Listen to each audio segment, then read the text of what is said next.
All right, so what happens when a stock goes ex-dividend? Okay, let's talk about what happens in general. Okay, stock pays a dividend. What happens to the stock itself?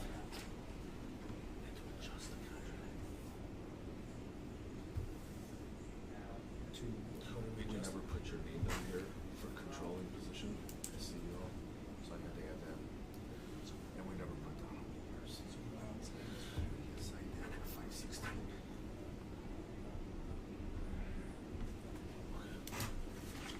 Okay, yeah, the price drops. No, it doesn't go up, Russell. If stock pays a dividend, it's paying out cash, right? So it loses value. It loses the value of the amount of the dividend. So in the case of QCOM, tomorrow morning when we walk in, QCOM stock is going to be worth 62 cents less than it is today.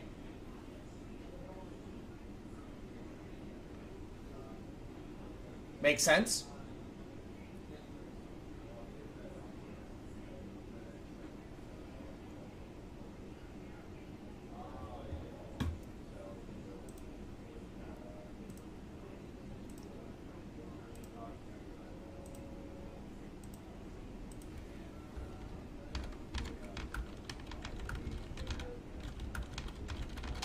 Okay, so right now the stock is 67.75. QCOM pays a 62-cent dividend tomorrow. So if the stock were to close here, the stock would open unchanged tomorrow morning at 67.13. Okay, that would be the unchanged price of the stock. Even though the stock would be down 62 cents, that is the unchanged price.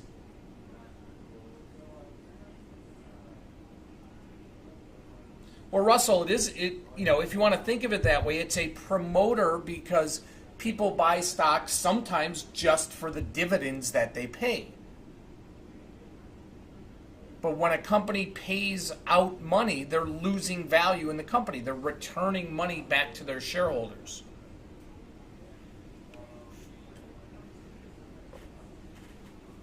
Okay, so if the market knows, if we all know that with 100% certainty, the stock is going to go down tomorrow because there is a dividend being paid, what would happen to the price of call and put options?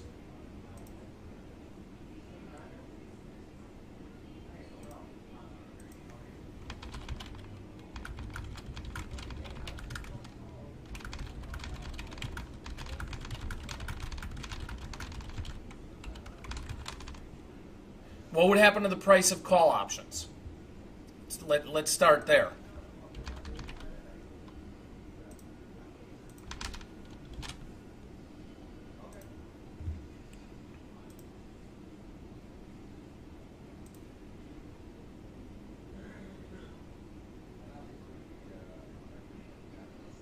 Good.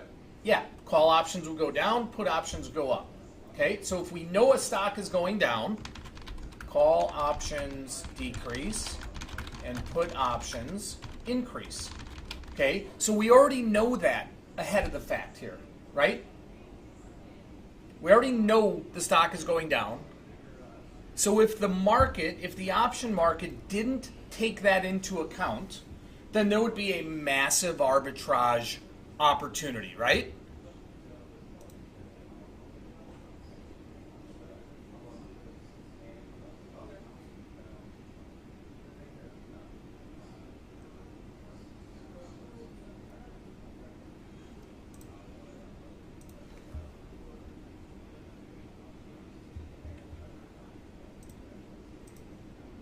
Right? There would be a massive arbitrage opportunity.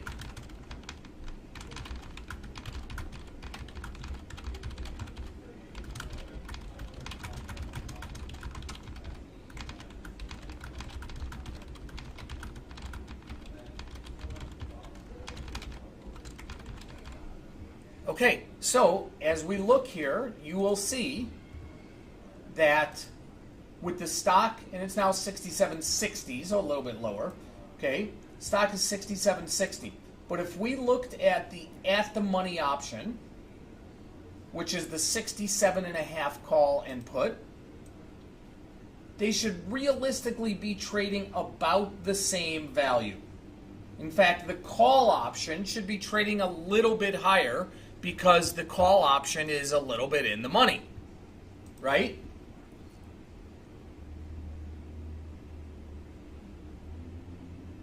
Does that make sense to everybody?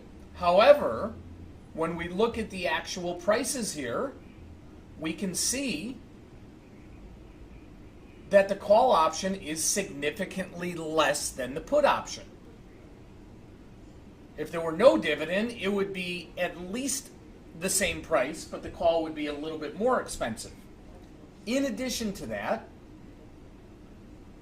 the call option, if there were no dividend, should have a higher delta than the put option, right? The call option should be greater than a 50 delta. The put option should be less than a 50 delta. If we look at the deltas, we see 41 on the call, 59 on the put. Again, flip-flopped from what we thought should be. Now, why is that? Okay. The options are already pricing in the expected dividend. So the calls are already lower in price and lower delta, anticipating the lower price of the stock by the dividend amount. And the puts are already higher in price and higher in delta, also anticipating the lower price of the stock by the dividend amount.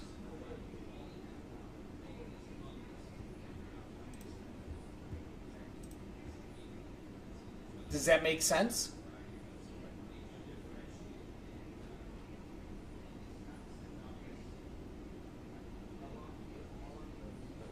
So Julie, when you ask when is the dividend priced into calls and puts, it's always priced in. So any option which will be affected by this dividend is going to have that priced in. So even if we went out to next week, we can see the same thing. The calls are priced less than the puts. The calls have less delta than the puts, because every option from here on out will be affected by this dividend. Okay? And since the dividend is paid quarterly, and the next one would be, I can look up the exact date, but the next one will be somewhere around this time in September. If we went out to September options, which there aren't any, so we go out to October options,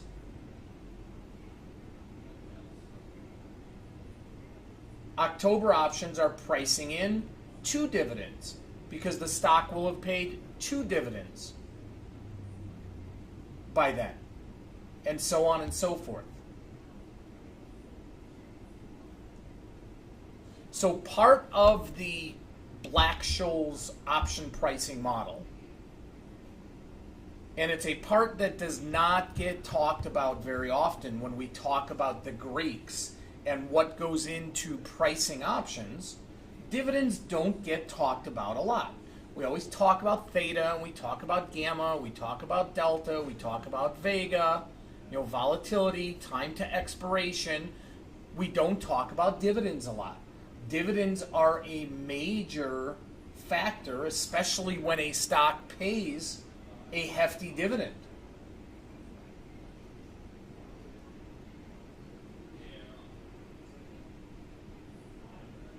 Okay, so going back to the original question here, which I think Michael had asked, do we have to do anything? Do we have to anticipate anything from our position ahead of the dividend here? And the answer is no. Okay, so our position is the July 19th 70.75 call spread. Okay, right now it's trading at about $1.30. Somewhere thereabouts. 19 delta. It'll be the exact same tomorrow. Now, conversation for another time would be, well, what if you have an option? What if you have an option that is in the money, so far in the money, a call option? Would you want to hold the call option, or would you want to exercise it and receive the dividend? But that is a conversation for another time. What about the delta, Randy?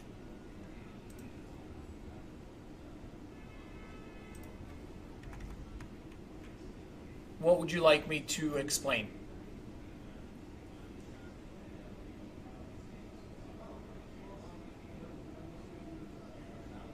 Mike, that's a really good question also. I'll get to that as soon as Randy puts up here. Well, the delta of the spread is 19 today. It's going to still be 19 tomorrow. These deltas individually on these options will not change due to the dividend. Now, stock happens to move $1, $2 outside of the dividend, then the deltas are going to move.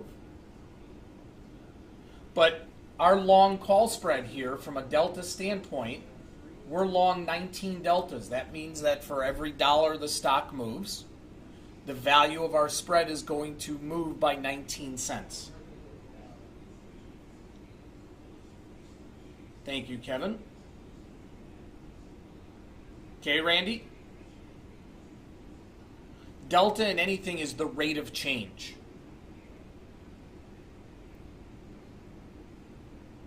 Robert, remember, the option prices already price in the dividend.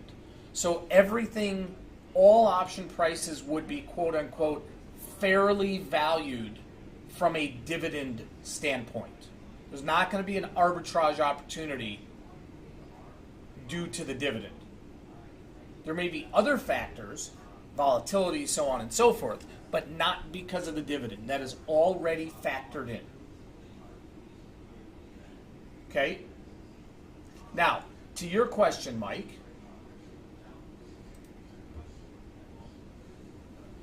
option pricing models will historically look at the dividend patterns. Okay? I'm not sure what the dividend pattern in Qualcomm is, meaning, do they pay 62 cents all the time? Do they historically raise it 5%, raise it 10% a year, et cetera, et cetera? I can tell you from my time trading on the floor, when I was trading Coca-Cola options, is Coca-Cola would raise their dividend every February roughly 10%. So when we were pricing our options, we would actually price in an extra 10% in the dividend every February and moving forward.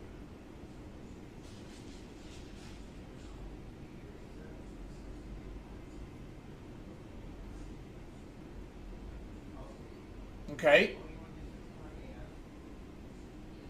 So not an overly easy concept to understand. There's a little bit more, thinking that goes into how the dividend affects option prices. However, if you just keep the mindset and keep the thought that, well, when a company pays the dividend, it reduces the value of the company because they're returning money to their shareholders.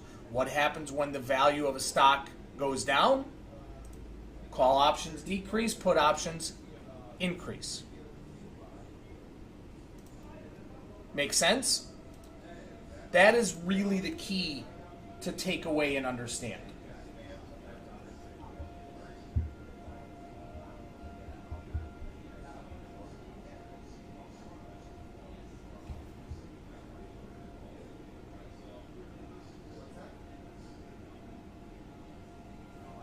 All right?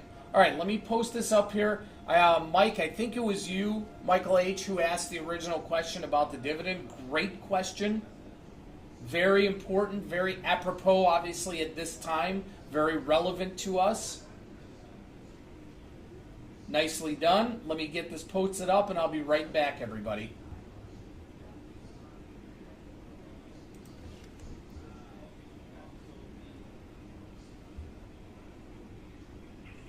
Hello, Scott. This is Catherine Carlson from the Fairfield in Amesbury. I am returning your call